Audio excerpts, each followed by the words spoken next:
Hi guys, and welcome back to the channel. So today we're going to be testing the Holybro Tekko32 ESC. Now this is a Holybro 32 ESC. It just came out and everyone's been requesting it, and it's finally time to review it. So let's just quickly talk about some of the specifications before we jump into the noise testing itself. Now it is a 35 amp ESC, which is a constant current of 35 amps, and I believe it's like 40 to 45 amp bursts. I mean, it's to be expected that just like that nowadays. However, they're not stating anything in that perspective. The LiPo, it takes 2 to 6S LiPo, which is very good. The width here is 17 millimeters by 30, I think 30 millimeters. And it is a 32-bit ESC, which is BL32. It runs up to DSHA 1200. Its weight is around 5 grams without the wires. Also has an onboard RGB LED as well as a current sensing, and it does have a telemetry pad. So there we go. Now we're done with the specs. Let's just take a look at the board now. So as you can see here, I mean, the pads are pretty big, and that's a huge plus. I really like to see big pads and to be executed correctly. These are pretty well spaced apart, so just be careful though soldering these guys on, because you know you can run into problems, and you really don't want problems on an ESC like this, because they're very expensive. So as we can see here, we do have a current sensing, which is this is a shunt resistor, which helps us do the current sensing, and we do have a TX port. This is our telemetry where it would go to the board, and we can get the current reading from each ESC as well as RPM and temperature and all that kind of crazy good stuff. So that's a huge plus. I really like seeing this, and it's so easily accessible here. So we actually have 4 LEDs on this ESC. Now I'm not sure which is for what. I have not tested them just yet. You have 2 here, and if you flip it, you have another 2 here. So I don't know if one's for telemetry, you know, just like giving you data that it's working, or I don't know what it's supposed to be, or status, or just on both sides it just has the same LED. I've not tested that, but if anyone has, please let us know down in the comment section. So let's take a look at this side now. As you can see here, we have a huge fat array of capacitors, which is going to be beautiful. Hopefully it's beautiful. If this is executed correctly, we should see some nice results, like some beautiful results. And this is my expectations, to be honest, for the price as well as the filtration that's on board here. So taking a look at it, let's just actually count the capacitors here. 1, 2, 3, 6, 7, 8, 9. So we have, I believe, around 18 capacitors. That's I think that's a world record for an ESC. So 18 caps, that's pretty big. So you know, it seems like it's executed correctly, and you know, that's all I could really say. The board looks absolutely beautiful, looks absolutely clean. It does look like Airbot's design. So hopefully this does not disappoint. I have high hopes for this. And yeah, so I mean, that's all I could really say right now about this. So let's just go ahead and stick it on the bench. Let's get testing, get our test results, and come back and discuss it and see what happens.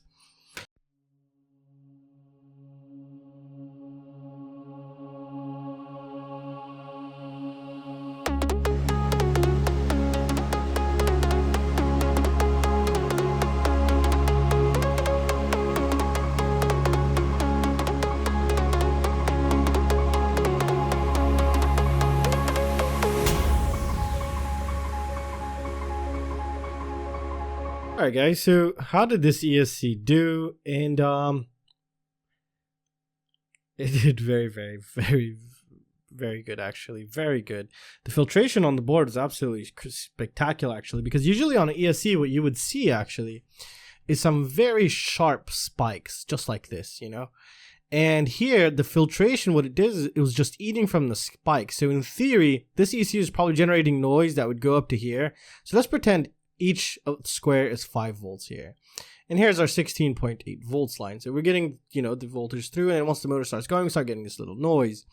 Now on other ESCs with less filtration, you would see sharp spikes every once in a while, and on this one I'm pretty sure it's also generating sharp spikes all the way possibly up to here, which is more than 5 volts, up to 7, maybe even 10 volts. But all that filtration, what it does is it eats up that sharp point and keeps it within a 5 volt amplitude, or we should say possibly a 10 volt amplitude. Now amplitude doesn't mean that it's full 10 volts like this. When I say 10 volt amplitude, that means down maximum of 5, up maximum of 5. And if you saw in this test, actually we had the ESC doing something called a sine wave, which was just going like this without any sharp edges, which is absolutely beautifully clean, like no joke clean. And I've tested it with the Kakute, and I'll do that video tomorrow. It was insanely beautiful. However, this is only a bench test. But I can tell you that I truly believe deep down in my heart this one's just going to be an absolute beauty. And what I'm going to do is I'm going to be replacing the ESCs on my ESC testing quad and taking this out as soon as possible, and then putting the whole thing together and doing a test of it all together. So so far from what I am seeing, it was clean. It was super clean. There was not a single hiccup, you know. With all the testing, I didn't have any out of phase moments, and this is to be expected from good BL-Heli-32 ESCs because they have such faster MCUs, microcontroller units, aka you can call them CPUs. So they're a bit faster, they're a bit smarter, and it shows. The filtration, absolutely incredible. That's all I could really say right now. It was absolutely clean. You know, there wasn't, you know, it was less than 5 volts, less than a 5 volt drop, and less than a 5 volt spike here and there. And it was, I mean, it was just good. It was very good, actually.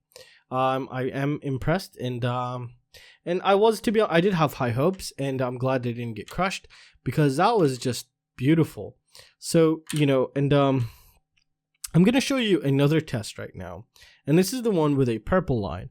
And the purple line is the amperage that's going inside the ESC. However, it's on such a fast scale that I could track the amperage, the amps going to this guy.